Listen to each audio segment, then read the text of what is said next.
Ito napansin ko in the last 24 hours lang.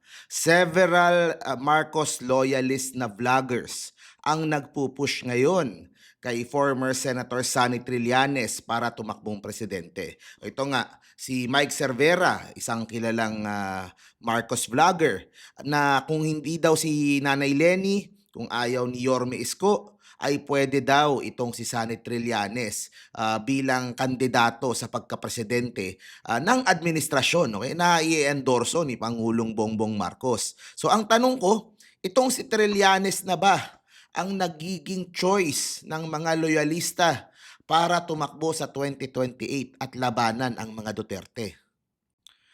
Siguro kasi nakita nila yung katapangan nitong si Sonny Trillanes sa paglaban dito sa mga Duterte. Siya yung may lakas ng loob na ibunyag yung pong mga impormasyon na katulad nito o yung paghuhulog daw allegedly nitong si Sammy Uy ng napakalaking mga halaga sa bank accounts ng pamilya Duterte. Sa totoo lang, ang dali lang naman itong pasinungalingan, di ba? Pirma lang ng waiver, kahit para sa mga taon na yan lang, 2011, 2012, di ba? Pirma ng waiver sa mga taon na yan, ipakita na sinungaling si Trillanes. Pero mukhang hindi nila magawa yun at kasi baka totoo na talagang naghulog sa mga account nila itong si Sammy. Ang tanong, bakit? Bakit naghuhulog ng ganong amount? Sabihin mo ng, kunyari, lehitimong negosyo, wala pa ring dahilan para hulugan sila ng ganyang amount.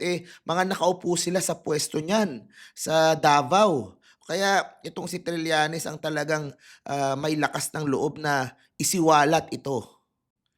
Ito meron pa nga lumalabas, Trillanes for President, Torre for Vice President, Team Sonic, di ba?